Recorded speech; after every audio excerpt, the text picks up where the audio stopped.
Hello mga idol, please like, share and subscribe for more novel stories to uploads. Diyos ng Digmaan, JC Entertainment. Kabanata 721 hanggang Kabanata 730. Kabanata 721. May punto si Zina, young Master Clark. Nag-o-overthink ka. Nagdilimang ekspresyon ng mukha ni Ivan, katulad ng kay Zina. Isang maliit at maingat na ngiti ang ibinigay ni Ken bago niya ipaliwanag, ginagawa ko lang ang mga bagay para sa kapakanan ng lahat. Kung tutusin, hindi madali ang pakikitungo kay Jack. Akala namin noon, magaling siya sa martial arts dahil 5 taon siyang naka-enlist sa military service. Paano natin nalaman na itinago niya ang kanyang kapangyarihan, ang galing na gaya ng sa Mariscal? Sa sandaling iyon, may naalala si Zina. May naalala ako, panimula niya. Natatandaan ko na hiniling ni Quill Zenos ang isang marshal na makipaglaban kay Jack, ngunit kalaunan ay pinatay siya ni Jack. Nabalitaan ko na ang marshal na ito ay apprentice ni Magnus Sutherland na nakakuha ng kanyang titulo dahil sa mga impluensya ni Magnus sa hukbo. Tinabi ni Jack noon na ang taong ito ay walang kapangyarihan ng isang marshal. At na siya ay mapalad na nanalo sa marshal na ito. Pagkatapos ay nagtaka si Zina, sa bagong impormasyong ito, maaaring hindi iyon ang kaso. Kahit na ang marshal ay bahagyang mahina, ang kanyang kakayahan sa pakikipaglaban ay hindi dapat na malayo sa anumang iba pang marshal. Siguradong marshal si Jack kung kaya niyang patayin ang taong iyon.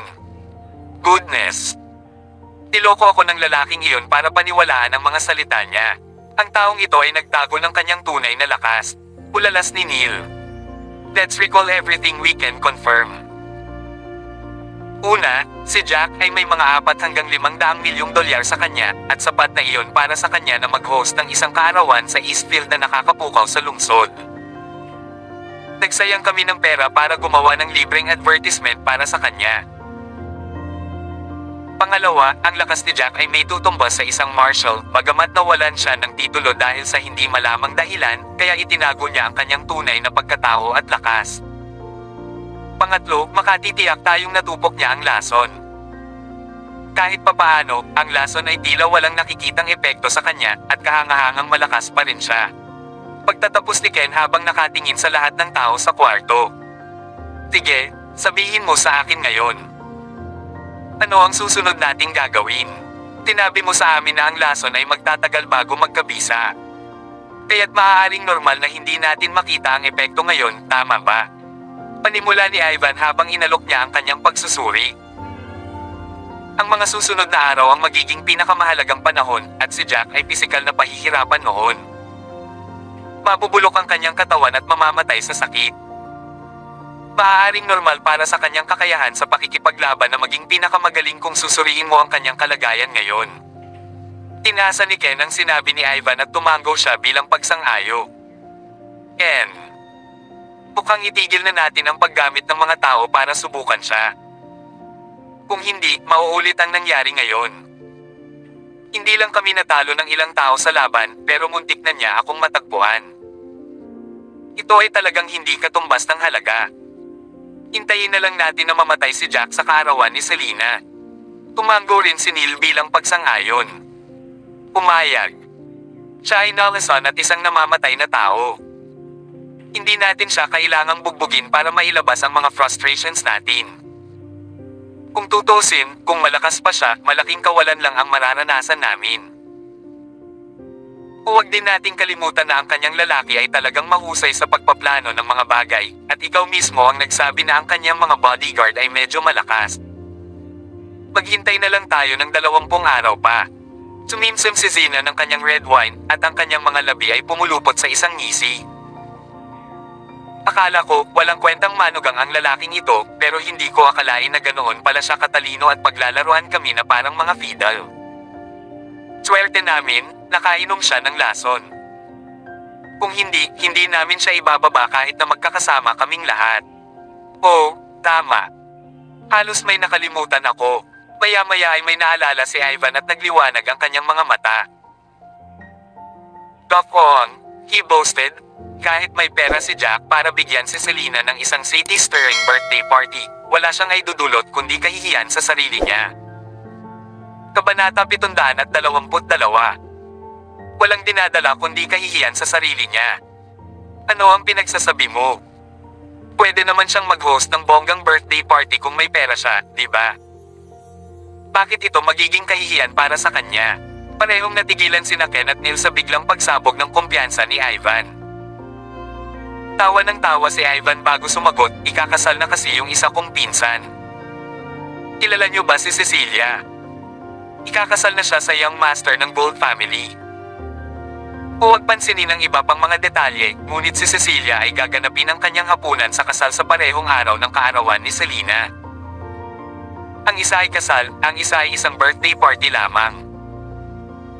Alin sa palagay mo ang dadalo ni Old Master Taylor at mga miyembro ng pamilya Taylor? Muling tumawa si Ivan, at ang kanyang mga mata ay kumikinang sa wagas na kasiyahan. Gusto ko talaga si Cecilia. Halatang sinasadya niya itong ginagawa kay Selena. Promo, chortled Ken habang pumapalakpak sa tuwa. Ngayong tinulungan namin si Jack sa mga ad, alam na ng buong lungsod ang birthday party. Mapapahiya siya kung napakaraming upuan ang nakahanda para sa party pero walang dadalo. Ay oo, ang galing talaga nitong pinsan mo. Wala na siyang ibang araw na pinili pero pinilit niyang piliin ang araw din ng party ni Selena. Nakakamangha talaga. Neil, isang malaking ngiti sa kanyang mukha bilang siya ay. Kahit magpalat ng date ngayon si Jack, hindi niya matatakasan ang pangungutya ng mga tao. Kung tutuusin, hindi magandang magpalat ng petsa para sa isang bagay na kasing halaga ng birthday party. Hindi nakakatulong sa kanya na ang party ay nai-advertise sa buong lugar. Muling tumawa si Ivan, tuwang-tuwa sa pagliko ng mga mesa. Tinawagan ko si Cecilia pagkatapos kong marinig ang nangyari para lang makuha ang buong kwento. Tinabi niya sa akin na si Jack ay talagang matigas ang ulo at tumanggi na baguhin ang mga petsa. Pinilit niyang gawin ang party sa mismong araw ng kasal ni Cecilia. Inihiling ng lalaking ito. Naglilingkod sa kanya ng tama. Serves him right, talaga. Mahihirapan siya kung pipilitin niyang iligtas ang kanyang mukha. Kung sa huli ay magpasya siyang ilipat ang kanilang party sa 2 araw ng mas maaga, maaaring naroon ang mga tao mula sa pamilya Taylor. Kung ganoon ang kaso, hindi siya nasa ganoong kahihiyang sitwasyon. Tiyak na dadalo ang mga Taylor sa kasal ni Cecilia sa halip na sa birthday party ni Selena sa ganitong rate. Mahirap para sa kanila na hindi mapahiya. Umajejek si Zina, halatang natutuwa din. Ang hindi paglipat ng partido sa mga naunang petsa ay isang magandang bagay. Kung hindi niya gagawin iyon, paano natin makikita ang sandali na sumuko siya sa lason sa party? Hindi ba ako tama? Tumawa si Neil at itinaas ang kanyang wine glass. Napagdesisyonan na. Tayo'y uupo at hihintayin kung paano mamamatay si Jack 20 araw mula ngayon. Sige. Cheers! Tumayo si Ken at ang iba at nagkaroon ng maagang pagdiriwang. Kinaumagahan, nagtrabaho si Jack sa tirahan ng pamilya Drake gaya ng dati. Samantala, isang lalaki ang lumitaw sa operating base ng Eagle Clan at lumapit kay Lee na may ngiti sa kanyang mukha. Hepe, magandang balita. Nakakuha ako ng magandang impormasyon. Tuwang-tuwa dito, sumagot si Lee, talaga. Nakahanap ka ba ng impormasyon na ang mga tao mula sa Green Sky Hall ay lihim pa rin kumukuha ng mga larawan ng iba? Tumango ang lalaki. Hindi lamang sila lihim na kumuha ng mga larawan. Ngunit ibinente pa nila ang mga larawang iyon sa ilang website at nakipagdeal sa isang misteryosong kapangyarihan sa ibang bansa nang walang nakakaalam. Bukod pa riyan, mayroon kaming balita na mag-trade sila sa City God Temple na matatagpuan sa labas ng Seven Dragons Mountain. Wasak na ang templong iyon at madalas silang nangangalakal doon. Tuwang-tuwa dito, pumunta si Lee sa mga master at nag-host ng talakayan sa kanilang mga sarili. Sa hapon, sa tirahan ng pamilya Drake, Lee, Jack, Matty ni Tanya. Matagal na tayong nagbibilyar. Halika makipaglaro sa amin. Alam mo ba kung paano? Umiti si Tanya at sumulyap kay Jack. Lalong gamwapo ang lalaking ito habang nakatingin sa kanya. Hindi niya alam kung bakit, ngunit napapansin niyang naiinis siya tuwing papasok siya sa trabaho. Kabanata 723. Billiard. Hindi pa ako nakakalaro niyan, pero kung gusto ni Miss Tanya na lumabas at maglaro, susundan kita. Kung tutuusin, ako ang bodyguard mo. Napangiti si Jack nang mapansin ang oras, 2:00 ng hapon, at wala na si Sharon. Lumilitaw na sa wakas ay naunawaan na ni Sharon at pumayag mula sa pagsisikap na manalo sa kanya. Bagamat medyo samobra ang sinabi niya noong nakaraang pagkain nila, sulit naman ang epekto nito. Sa pinakakaunti, ang babaeng ito ay tumigil sa panggugulo sa kanya. Habang papaalis na siya sakay ng kotse kasama sina Tanya at Yvonne, may nangyaring hindi inaasahan. Isang sports car na sinundan ng ilang Audis ang pumasok sa bakuran at nakaparada hindi kalayuan sa kinaroroonan nila. "Hoy, Tanya. Lalabas na ba kayo? Parang sakto lang ang ginawa ko. Matagal ka nang wala kung dumating ako mamaya." May maliit ngunit matamis na ngiti sa mukha ni Sharon. Mukha siyang fashionista na nakasunglas, at ang itim niyang buhok ay nakaistilo sa malalaking kulot na kulot. Napatulala si Jack nang magpakita si Sharon sa kanya. Tila hindi umubra ang paraan niya ng tahasang pagtanggi sa kanya at pakikipag-cozy up kay Selena. Bago ang lahat ng ito, hindi man lang pamilyar si Sharon kina Tanya at Yvonne at bihirang makipag-ugnayan, ngunit madalas na dumadalaw si Sharon. Kung hindi dahil sa kanya, para saan ito? Maging ang mga bodyguard ng pamilya Drake ay tinatalakay ito ng pribado, lahat sila nag-wish na sila na si Jack. Iniisip nila kung pipi si Jack habang tinatanggihan niya ang pangungumbinsi ng isang magandang babae. Oo, tama ka sa oras. Parang nagpa-hairdo ka kaninang umaga, no? Mukhang maganda ang hairstyle na ito. Nakangiting sabi ni Tanya kay Sharon, magbibilyar tayo. Paano naman yon? Gusto mo bang sumama sa amin? Billiard. Mukhang maganda. Umajeject si Sharon. Pagaman hindi ako masyadong magaling, nilalaro ko ito palagi. Pero na, hindi man lang lumabas si Sharon sa kanyang sasakyan at mamulong, lead the way. Lumipat ang mga mata niya kay Jack, pagkatapos ay sa bakanting upuan sa tabi niya. Jack, hindi mo kailangang magmaneho, walang sapat na espasyo para sa lahat. Halika, minsan lang ako ang magiging driver mo. Nagkatinginan sina Tanya at Yvonne pagkatapos nilang marinig ito at kinailangan nilang pigilan ang kanilang mga hajejek. Sige.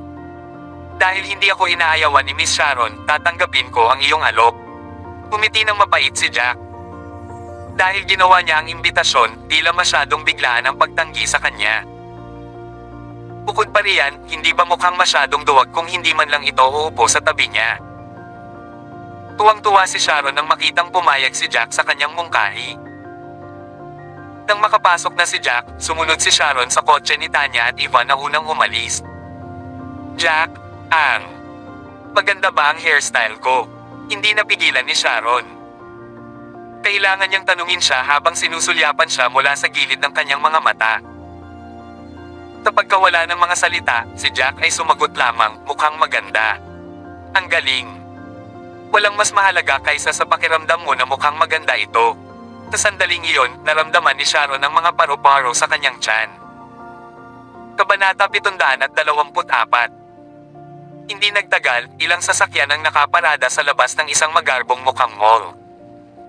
Maghintay ka sa ibaba. Aakyat tayo sa itaas para sa ilang libangan. Para makahanap kayo ng lugar at mag-enjoy ng milk tea kung gusto ninyo. Pinigyan ni Sharon ang kanyang mga bodyguard ng ilang daang dolyar at idinagdag. Nandito na si Jack, kaya ayos lang na umakyat tayo sa itaas at maglaro ng bilyar sandali. Sige. Salamat, Miss Sharon. Magalang na tinanggap ng mga bodyguard ang pera at masayang umalis. Habang naglalakad sila, sinisiyasat ni Jack ang lugar at sinabing, mukhang high-end ang lugar na ito. Ang paglalaro ng billiards dito ay medyo magastos. Ilang beses na akong nakapunta dito at medyo maganda ang billiards hall sa itaas. Mayroon silang lahat ng uri ng inumin at dessert ng libre kahit na ang bayad dito ay batay sa bawat entry. Ito ay $1,000 bawat tao, gaano man karaming oras ang iyong paglalaro dito. Umiti si Tanya at idinagdag, 4 tayo dito, kaya $4,000. Tumango si Jack. Kung ganoon ang kaso, kailangan nating maglaro ng kaunti. Sayang ang ganoon kalaking pera kung hindi natin gagawin. Ang komento ni Jack ay napaikot ni Ivan ang mga mata kay Jack. Hindi ka namin hinihiling na magbayad. Nandito ka para samahan kami, kaya magbabayad kami. Bukod doon, ilang libong dolyar lang. Gaano ito kamahal? Hindi ba $20 million worth of salary mo lang ang natanggap mo? Ngunit ito ay kung paano ito kinakalkula. Nakangiting alok ni Jack. Ngunit napawi ang ngiti niya nang makita ang isang tao sa di kalayuan. Hindi ba yung Master Drake iyon? Tumingin si Tanya at bahagyang nagulat. Nagdilim ang ekspresyon niya. Kuya, daliw siya na ang kanyang kapatid ay nakialam kamakailan sa mga tao mula sa pamilya Turner at unti-unting nagsusugal sa bilyar. Hindi lamang siya nawala ng pera, ngunit naghanap pa siya ng mga putes sa mga taong ito.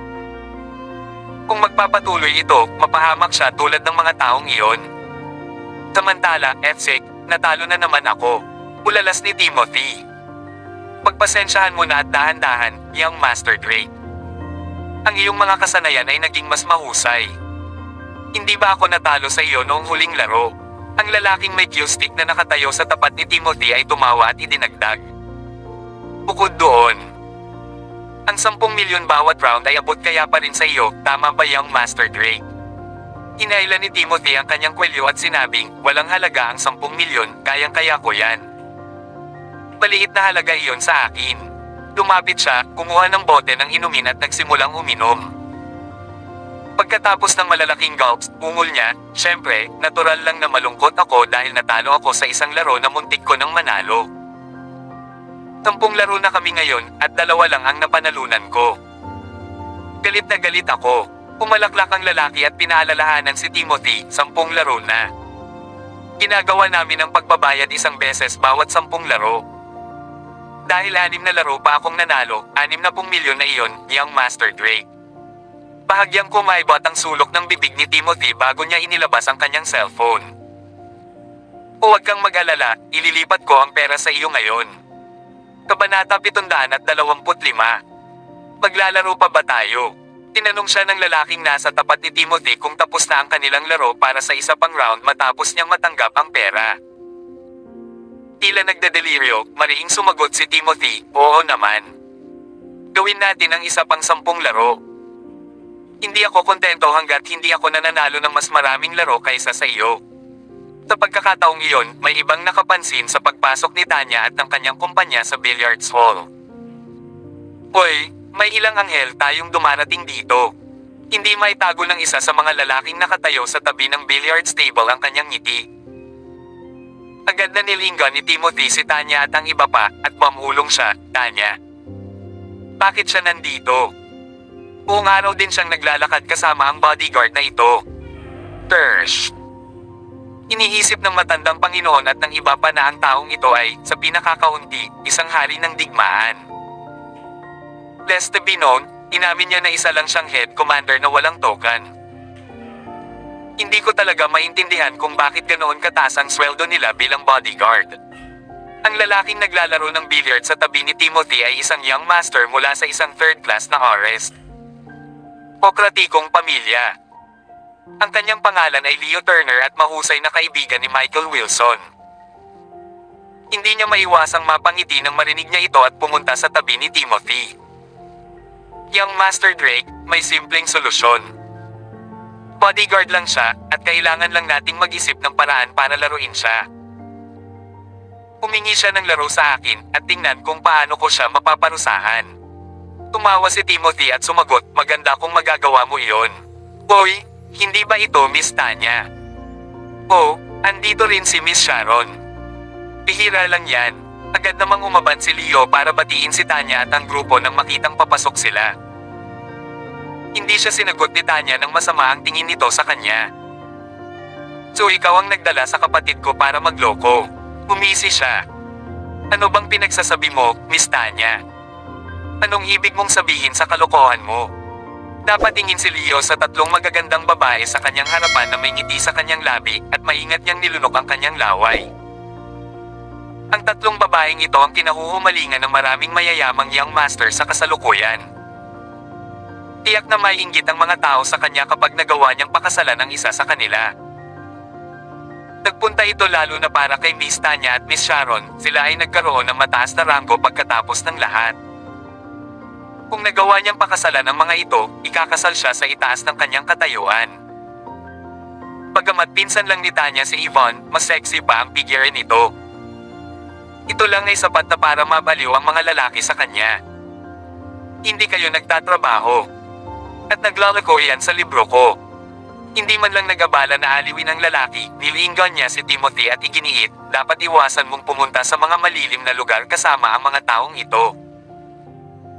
Mainam na maglaro ng ilang mga laro sa bilyar, ngunit huwag sumugal sa iba kung hindi ka makakalaban. Nabalitaan ko na medyo nawalan ka ng pera kamakailan. Malamig na napangiti si Timothy nang marinig ito. Nako, Tanya. Nakikialam ka sa mga bagay na wala kang pakialam. Alam kong pinapaligaya ka ni Father at tinatanggap ka ng mga tao ng pamilya Drake. Ngayong lumago ang iyong kapangyarihan, gusto mong kontrolin ang mga gawain ng iyong kuya. Kitang-kita ang hinanakit ni Timothy kay Tanya dahil sa pagpabor ni James, ang kanilang ama. Nagbago siya matapos makasama ang young master ng third-class aristokratikong pamilya, si Leo Turner, sa mahabang panahon. Timothy, ano bang pinagsasabi mo? Ikaw ang aking kapatid. Paanong hindi ako magpapatalo ngayon na niloloko mo ang mga taong ito at lalong nagsusugal sa bilyar? Pinapaalala ko lang sa iyo ang mas magagandang bagay. Hindi mo ba alam na ang maliit na bagay ay nakakasira ng kalooban? Namumula si Tanya. Pakiramdam niya ay nagbago na ang kapatid na nauna sa kanya sa loob lamang ng isang buwan. Hindi napigilan ang kanyang pagkadismaya, naputol ang kanyang sinabi, huwag mong isipin na wala akong alam. Palagi mong binibisita ang mga tinatawag na libangan, at ang mga ito ay hindi karaniwan sa mga ganitong uri ng tao. Nakita ito ng aking mga kaibigan sa kanilang sariling mga mata at sinabi sa akin ito. Ilang beses ka na nilang nakita doon. Sasabihin ko kay ama kung magpapatuloy ka sa daan na ito. Tinatakot mo ba ako? Mapanuksong tumawa si Timothy. Sino bang mayamang tao ngayon ang hindi mahilig maglaro? At saka, how dare you say na unorthodox na lugar ito? Nagpunta ako para sa mga masahe sa mga regular na lugar. Huwag maghagis ng bulag na mga akusasyon ng hindi nagbibigay ng konkretong patunay. Kabanata 726. Sa sandaling iyon, si Timothy ay mukhang malaswa na para bang matagal na siyang hindi nag-aayos ng sarili.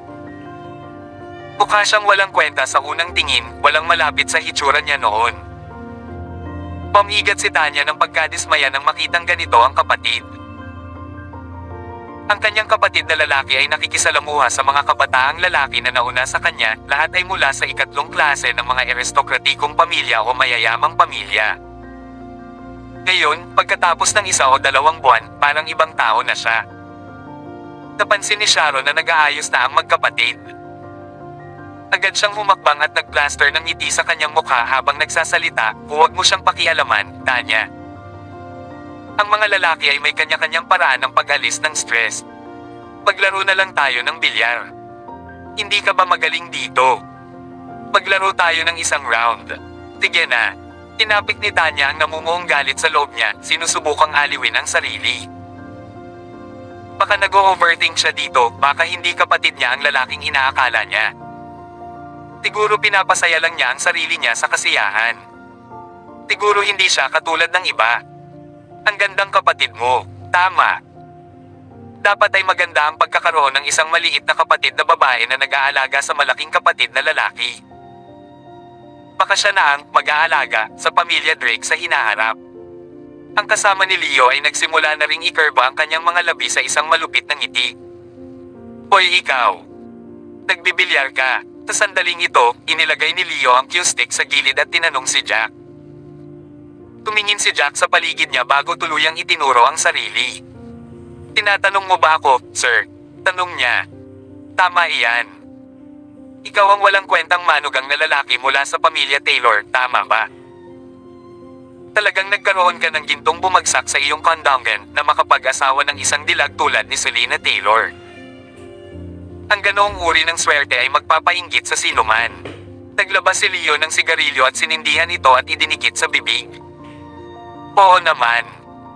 Nagseselos ako, sabi niya. Na may ekspresyon na nanunuya, ngunit kailangan kong sabihin na parang sinusubukan kong idikit ang isang bangkos ng sariwang bulaklak sa isang tumpok ng mga baka. Talaga. Wala akong magagawa tungkol dito bagaman. Mayroon akong magandang swerte, sa palagay ko. Palagi akong may magandang kapalaran. Hindi nasaktan si Jack sa kanyang mga sinabi. Sa halip, ngumiti siya at nagkibit balikat. Gayunpaman, sa isang iglap ay nalungkot si Sharon nang marinig niya ito. Paanong hindi siya magagalit kung may isang taong diretsyong sinisiraan ang kanyang idolo? Nagdilim agad ang ekspresyon niya. Leo, tama ba? Ano ang pinagsasabi mo? Wala kang ideya kung gaano kahanga-hanga si Jack, sabi niya. Hindi ka karapat-dapat na pakinisin ang kanyang sapatos kung ipaglalaban mo ang iyong sarili laban sa kanya. Alam mo ba yon? At isang bangkos ng mga sariwang bulaklak ang dumahigit sa isang tumpok ng baka si Asterisk T. Siya at ang kanyang asawa ay isang match made in heaven. I even think si Selena ang hindi makakapantay sa kanya. Mukhang ang manugang na ito ay pinahahalagahan ni Miss George. Napangisi si Leo nang marinig ito, mukhang hindi galit. Lagi kong naririnig na ang batang miss ng pamilyang George ay nakatutok sa walang kabuluhang ito. Akala ko hindi totoo. Sino ang nakakaalam na ito ay? Ang isa pang lalaki ay iniyuko ang kanyang ulo at hinimas ang kanyang ilong. Hindi ko talaga akalain na ang isang batang heiress sa isang first class na aristokratikong pamilya ay mai-inlove talaga sa isang lalaking may asawa, he mumbled. Hindi ba siya nahihiya? Hindi makakabuti sa reputasyon ng pamilya George kung malalaman ito. Kabanata 727. Ano ang kinalaman nito sa iyo? Kung sino man ang gusto ko ay walang kinalaman sa iyo. At saka, may makakapantay ba sa inyo sa kanyang kinang? Galit na galit si Sharon. Gayunpaman, sa sandaling maalala niya na nasa tabi niya si Jack, pinilit niyang panatilihin ang imahe ng isang mahusay na pag-uugali na ginang. Tinigilan niya ang galit sa loob niya at nakipagdebate sa ibang lalaki. Isang tipid ng ngiti lang ang naibigay ni Jack sa harap ng mga clown na ito. So Leo ang tawag sa'yo. Bakit mo ako tinanong kung marunong akong maglaro ng bilyar, young Master Leo? Tanong niya. Hindi ako marunong maglaro. Tutal, delivery boy pa lang ako bago ako na-enlist sa militar. Akala ko naman. Kung tutusin, sa amin, ang mga taong militar ay mga walang ingat na tanga. Natural, hindi mo malalaman ang ganoong laro ng pagiging gentleman dahil ang alam mo lang ay kung paano lumaban at pumatay. Tumawa si Leo, nakakainis ang ekspresyon. Naisip ko pang hilingin sa iyo na maglaro ng ilang round laban sa akin kung alam mo kung paano, sabi niya. Pero parang nakatadhana ako sa disappointment. Makikipaglaro lang ako kay young Master Drake. Totoo naman na hindi ako marunong maglaro. Pero nakapanood na ako ng ilang round kanina. Parang hindi masyadong mahirap. Kailangan mo lang puntiryahin ang puting bola at siguraduhing maibulsa mo ang isa pang bola nito, di ba? Sabi ni Jack pagkatapos niyang mag-isip sandali. Ilang lalaki ang hindi napigil ang mapangiti nang marinig nila ito. Masyado kang madaling maglagay nito, mister. Ito ay isang laro ng kasanayan. Bakit magiging ganoon kadali? Nangangailangan ito ng pamamaraan upang makuha ang lakas at anggulo ng tama. Tsaka, naisip mo ba talaga na matatapos na ang laro pagkatapos mong ibulsa ang mga bolang pag-aari mo? At may mga patakaran sa bilyar. Ang larong ito na aming nilalaro ay tinatawag na snooker. Hindi mo pa narinig ang tungkol dito, hindi ba? Nakikipaglaro sa iyo. Kalimutan mo na iyon.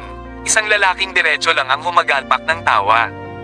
Huwag kang magsalita ng kalokohan, Jack. Ang larong tulad nito ay hindi ganoon kadali. Ang mga taong hindi naglalaro nito madalas ay hindi makakabisado nito pati na rin sa mga nakakaalam nito. At saka, 2 taon ko na itong nilalaro pero malayong malayo ang husay ko sa kakayahan ng kapatid ko, ni Leo, at ng iba pa. Inatak ni Tanya ang manggas ni Jack habang sinisigawan siya. Halata na wala siyang alam mula sa paraan ng pagsasalita niya tungkol dito na para bang ito ay isang madaling laro. Kung may lumabas na balita tungkol dito, tiyak na siya ay kukunin bilang joke of the century ng mga taong madalas maglaro ng bilyar. Ngunit hindi natin maaaring hayaan na ang ating sarili ay minamaliit ng ganoon. Isang mapait na ngiti ang ibinigay ni Jack. Tapos sabi niya kay Tanya, bakit hindi mo muna ipaliwanag sa akin lahat ng rules? Turuan mo ako ng mga diskarte sa paglalaro ng larong ito. Pagkatapos ay magkakaroon ako ng isang maliit na paligsahan sa halimaw na ito. Nang marinig nila ito, natigilan silang lahat sina Tanya, Yvonne, at Sharon, to the point na gusto na nilang magsuka ng dugo.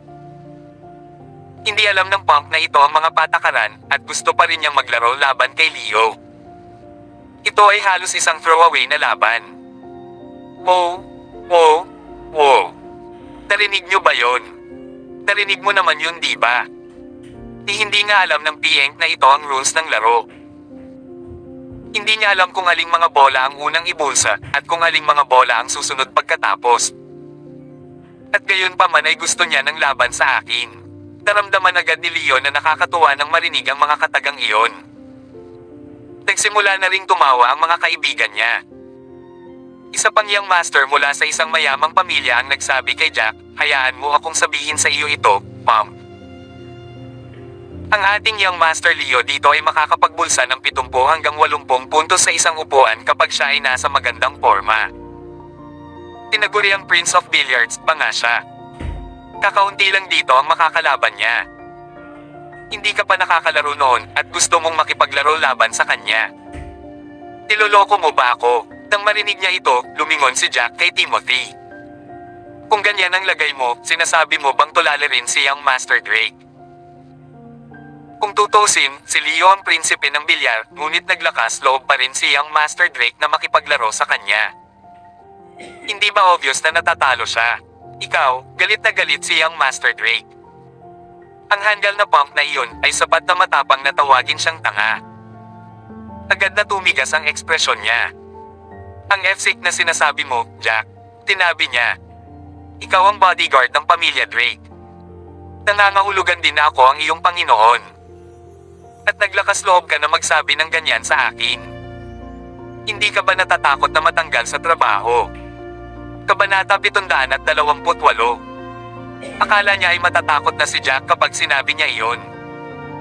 Pagkatapos ng lahat, siya ay isang bodyguard na binabayaran ng $20 milyong sa isang buwan. Ito lang marahil ang trabaho sa buong Eastfield na nagbayad ng ganoon kalaki. Tino ang nakakaalam kung gaano karaming mga tao ang sumigaw pagkatapos nito. Hindi niya maililigtas ang reputasyon ng Punk na ito kung ang kanyang ama at ang iba ay hindi maghinala na may higit pa kay Jack na itinatago ng brat na ito ang kanyang tunay na pagkatao. Kung tutusin, ang Punk na ito ay nakakuha ng napakalaking sweldo, ngunit tila wala siyang pakialam sa kanyang pamilya, pumupunta kung kailan niya gusto at umaalis kung kailan niya gusto. Higit sa lahat, natuwa sa kanya ang kanyang ama at ang kanyang kapatid na babae. Higit pa rito, noong ika-7 kaarawan ni Old Man Taylor, sinabi ng Punk na ito na nawala ang kanyang badge. Gagamitin ba ng isang hari ng digmaan ang gayong taktika para itago ang kanyang pagkakakilanlan? Akala ng lahat ay isa siyang marshal. Kahit na noon, maaaring hindi ito totoo.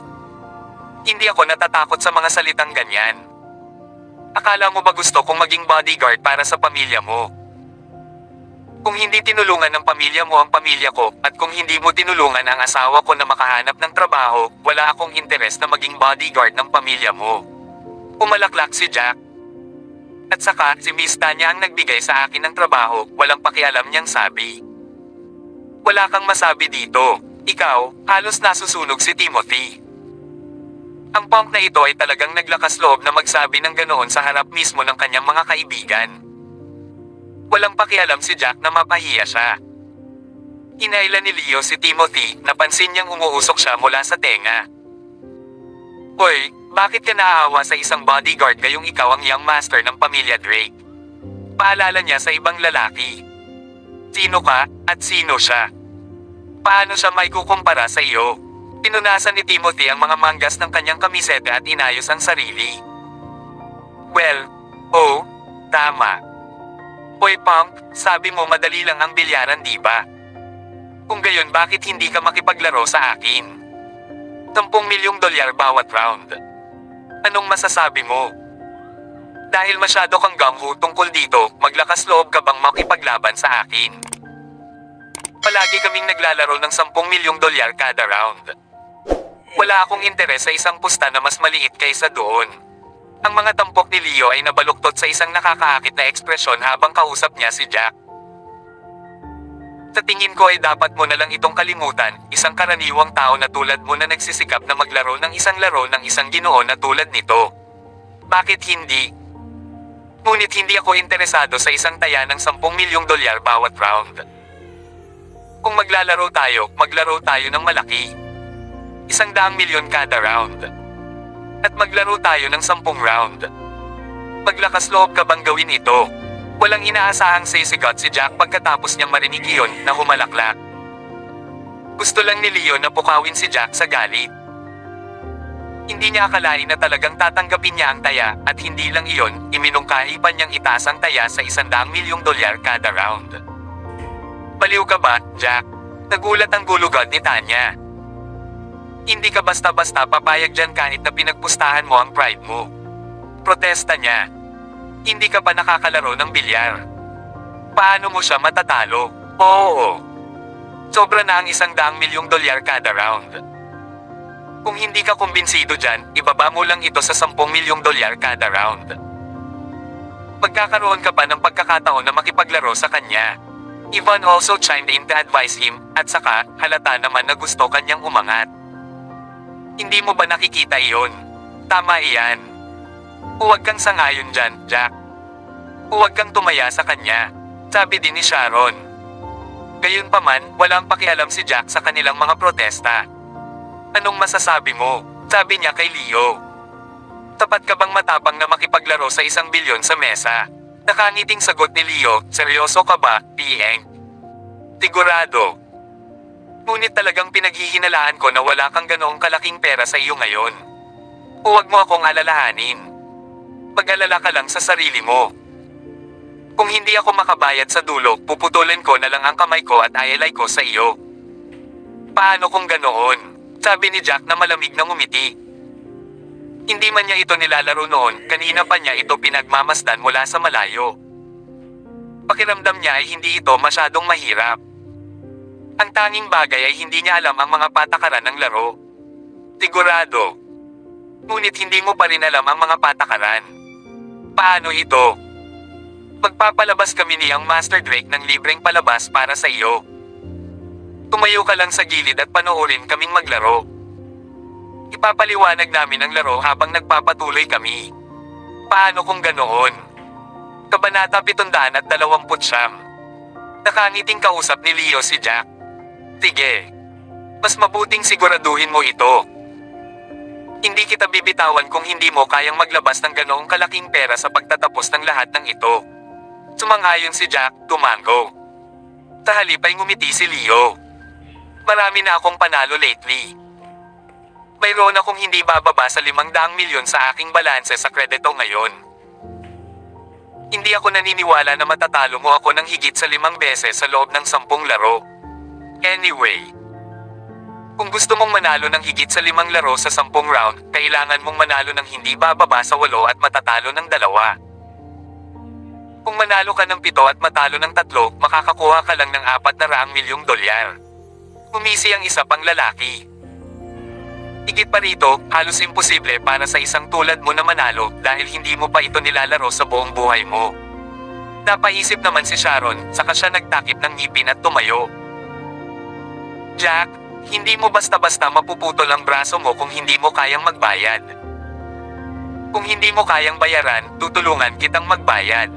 Bahagyang na-touch si Jack nang marinig iyon. Malulugi siya ng 1 bilyong dolyar kung matatalo siya ng 10 sunod-sunod na laro. Ito ay isang napakalaking halaga ng pera. Hindi niya akalain na si Sharon ang magpapauna at mag-aalok na bayaran siya.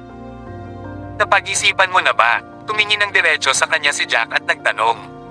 Siyempre. Huwag kang mag-alala. Sa kabutihang palad, ang pamilyang George ay isang first-class na aristokratikong pamilya. Kayang-kaya nating mawalan ng 1 bilyong dolyar. Confident na sagot ni Sharon. Ngunit ito ay 1 bilyong dolyar. Hindi ka ba natatakot na mapagalitan ka ng mga magulang mo? Natahimik si Jack. Siyempre hindi. Tsaka sobrang may gusto sa'yo sina Papa at Mama. Gusto ka talaga nila bilang manugang nila. Habang nagsasalita si Sharon ay lalong namula ang pisngi niya.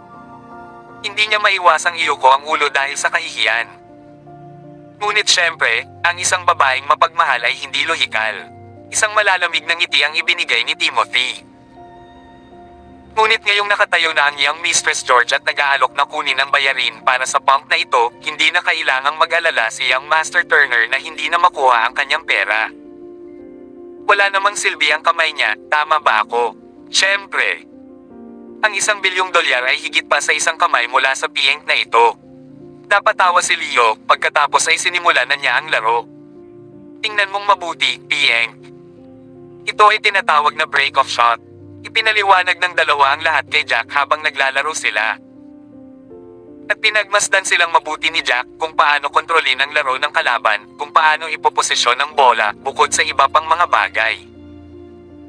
Mabilis na natapos ni Leo at Timothy ang kanilang laro. Si Timothy ay nagwagi at siya ay nanalo ng medyo malaking margin. F6. Nakakahiya na hindi kami tumataya sa round na ito at naglalagay lang ng palabas para sa kanya. Pagkatapos niyang manalo, hindi nasisiyahan si Timothy. Young Master Drake, hindi mo ba masasabi na nilalaro ka? Ngunit malamig na tumawa si Jack. Nanalo ka sa round na ito noong walang taya sa mesa. Ngunit sa totoo lang, si young Master Turner ang naging madali sa iyo. Tayang naman ang tanga mo na hindi mo masabi. Kabanata 730. Anong pinagsasabi mo, punk? How could I just go easy on someone when it's about billiards? Agad na nabalisa si Leo nang marinig niya ang mga salita ni Jack na pinandilatan siya ng mata. Ang F6 na sinasabi mo. Hindi ko ba masasabi kung nagmamadali siya sa akin? Nagsalita rin si Timothy nang may pagtataka. Magaling akong player. Ngunit sumagot si Jack na may kasamang ngiti, ito ay tiyak na dahil naging madali siya sa iyo na hindi mo masabi. Bahagyang nawala ang kanyang anggulo ng kusa niyang maitama ang bola, at kunwari ay muntik na siyang magbulsa ng bola. 1 beses o 2 beses lang siyang kailangang magmadali sa isang laro para payagan kang manalo. At saka, ikaw na mismo ang nagsabi, magaling kang player. Dito, puminto sandali si Jack bago nagpatuloy sa maluwag na tono. Makikipaglaro ka pa rin ba sa kanya kung hindi siya naging madali sa iyo at kung patuloy kang matatalo ng 10 round sa 10 laro? Siyempre, kailangan niyang hayaan kang manalo ng ilang round para matikman mo ang kaligayahan ng pagkapanalo sa isang taya. Ngunit ito ay malinaw na sa pangkalahatan, mas matatalo ka kaysa sa iyong panalo. Sabihin nating natalo ka ng higit sa $100 milyong ngayon. Malamang nahahayaan kanyang manalo ng $20 milyong sa susunod na araw. Nagdilim ang ekspresyon ni Timothy nang marinig iyon. Napagtanto niya kasi na totoo ang sinabi ni Jack. Higit pa rito, hindi pa sila nakita ni Jack na naglalaro ng bilyar. Gayunpaman, kahit na pinag-isipan niyang mabuti, hindi pa rin niya makita kung paano naging madali si Leo sa kanya.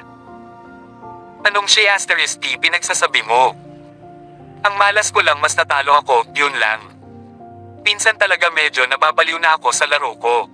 Natural, ayaw aminin ni Timothy na mas masahol siyang player kumpara kay Leo.